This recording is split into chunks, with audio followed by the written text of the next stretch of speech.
وَقَضَىٰ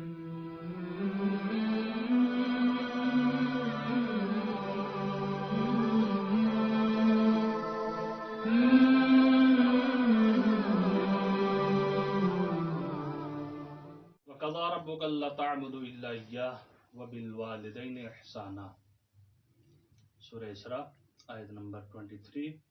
ارشاد رب العزت ہے، تمہارے رب کا فیصلہ یہ ہے کہ تم کسی کی عبادت نہ کرنا سوائے اس کے، اور والدین کے ساتھ احسان اور نیکی کرنا۔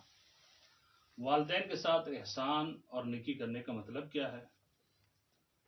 والدین سے آگے نہ چلا جائے، کسی مجلس میں والد ساتھ ہوں تو پہلے نہ بیٹھا جائے، پہلے والد بیٹھ جائیں پھر بیٹا بیٹھے۔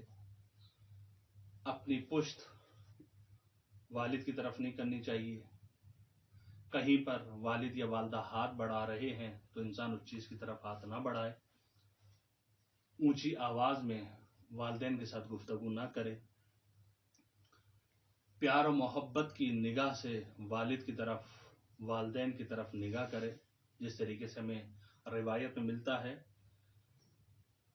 کہ پیغمبر فرماتے ہیں کہ جو شخص اپنے والدین کی طرف نگاہ کرتا ہے نگاہ رحمت، تو پروردگار عالم اس کے نامہ اعمال میں حج مقبولہ کا ثواب لکھتا ہے۔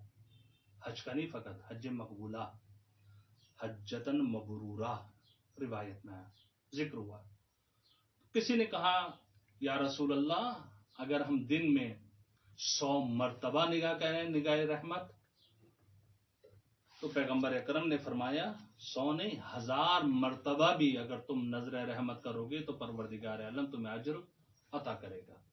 یعنی اس سے سمجھ میں یہ آتا ہے کہ والدین کی طرف پیار اور محبت سے دیکھنا حج مقبولہ کا ثواب رکھتا ہے۔ کسی طریقے سے عزیزان گرامی، جہاں پر یہ ہے وہاں پر ہمارے معاشرے میں جو ایک چیز چلتی ہے وہ یہ کہ جی والد نے آگ کر دیا، والد کو آگ کرنے کی ضرورت نہیں ہے۔ بیٹے کا، اولاد کا عمل بتائے گا کہ یہ فرما بردار ہے یا آگ ہے۔ ادنا سا آگ کے والدین وہ یہ ہے کہ انسان ان کو ٹیڑھی نگاہ سے دیکھ لے، ترچھی نگاہ سے دیکھ لے، غصے کی نگاہ سے دیکھ لے۔ تو بہرحال جہاں پر یہ ہے وہاں پر والدین کے ساتھ انسان فقط پیار و محبت سے زندگی گزارے۔ ایک شب و روز والدین کے ساتھ اگر انسان گزار رہا ہے تو 1 سالہ جہاد سے افضل ہے۔ اللہ اکبر! اندازہ لگائیے کہ پیار و محبت فقط ایک شب و روز والدین کے ساتھ گزار لے انسان تو 1 سالہ جہاد سے افضل ہے۔ اتنا ثواب ہے والدین کے ساتھ پیار و محبت کے ساتھ زندگی گزارنے کا۔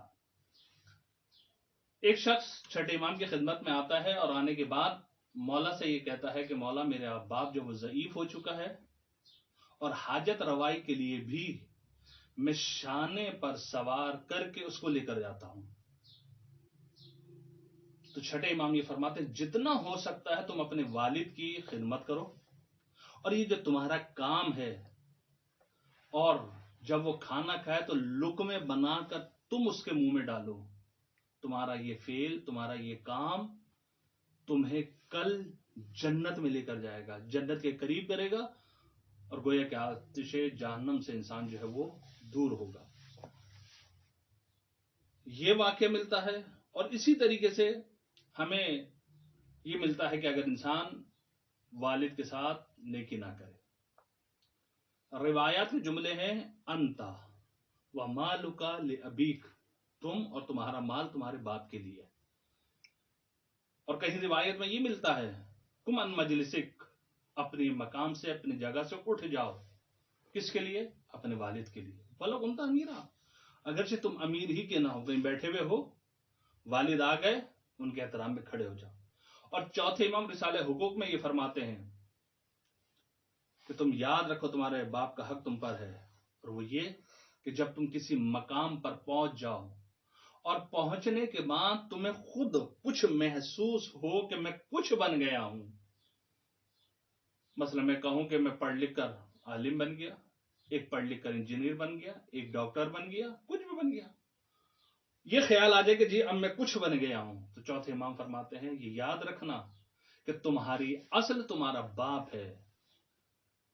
اگر تمہارا باپ نہ ہوتا، گویا کہ مولا فرمانا یہ چاہ رہے ہیں کہ تمہارا باپ نہ ہوتا تو تیرا وجود نہیں ہوتا.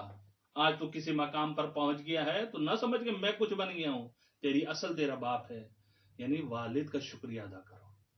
گویا کہ والد نے تمہیں اس مقام پر پہنچایا ہے. اگر والد کا ہم شکریہ ادا نہیں کر رہے، ان کے ساتھ نیکی نہیں کر رہے، نقصان ہمارا ہے. جس طریقے سے خلاصہ عرض کروں کہ ایک شخص پیغمبر کی خدمت میں آتا اور کہتا ہے کہ یا رسول اللہ میں ضعیف ہو چکا ہوں اور میرا بیٹا جو ہے مجھے کچھ نہیں دیتا ہے، خرچہ وغیرہ نہیں دیتا. پیغمبر نے کہا بیٹے کو لے کر آؤ.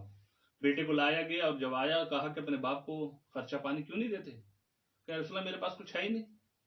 پیغمبر نے کہا ٹھیک ہے چلو نہیں ہے تمہارے پاس تو اس مہینے کا میں دے رہا ہوں، آئندہ تم دینا. اس نے کہا ٹھیک ہے. بہرحال یہ گیا، پھر جو ہے پیغمبر کی خدمت میں کچھ عرصے کے بعد دوبارہ آیا اور کہا یا رسول اللہ آپ نے کہا تھا لیکن وہ نہیں دے رہا. پھر بلایا، پھر نہیں دیا. تو ایک مرتبہ پیغمبر نے کہا دیتا کیوں نہیں ہے؟ کہا یا رسول اللہ میرے پاس کچھ ہے ہی نہیں. پیغمبر نے کہا تو غلط بیانی سے کام دے رہا ہے، اگر نہیں دے رہا تیرا مال خدا غارت کرے گا. عزیزان گرامی، کہتے ہیں کہ والد کو نہ دیا، گندم کا گودام تھا اس میں کیڑے پڑ گئے، لوگوں نے شور مچایا کہ بدبو آ رہی ہے. یہ گیا مزدوروں کو لے کر آیا، گودام سے وہ گندم باہر نکلوائی اور نکلوانے کے بعد جب وقت آیا کہ پیسہ دے ان کو تو جو اس کی تجوری تھی جس میں اس نے درہم و دینار رکھے ہوئے تھے وہ ٹھکڑیاں بن گئی. کوڑی کا محتاج ہو گیا، پائی پائی کا محتاج ہو گیا. والد کی خدمت نہ کرنے کا انجام یہ ہے. اور وہاں سے والد کو فقط جگایا نہیں، چابی تکیے کے نیچے تھی. خریدار آئے ہیں گائے خریدنے کے لیے، کوئی سامان خریدنے کے لیے، لیکن والد کی نیند خراب نہیں کی. اور جب باپ اٹھا اور بیٹے سے کہا بیٹا کوئی خریدار تو نہیں آیا تھا؟ کہ جی بابا آئے تھے لیکن آپ آرام فرما رہے تھے، چابی آپ کے تکیے کے نیچے تھی، میں نے آپ کی نیند خراب نہیں کی اس لیے ان کو واپس کر دیا. اللہ نے کیا اجر دیا؟ پورا سورہ جو ہے واقعہ جو جا کر سورہ بقرہ میں آپ پڑھ لیجئے گا، وہ گائے والا واقعہ کہ گائے کیسی ہونی چاہیے. تو اس کے باپ نے اس کو گائے عطا کی تھی اور وہاں سے قاتل کی پہچان کے لیے پروردگار عالم نے گائے کی نشانی بتائی. وہ گائے کی نشانی کس کے پاس تھی؟ اس لڑکے کے پاس تھی اور یہ امیر ہو گیا. خدا سے دعا کرتے ہیں کہ پروردگار عالم ہمیں والدین کے ساتھ احسان کرنے کی توفیق عطا فرمائے. والسلام علیکم ورحمۃ اللہ.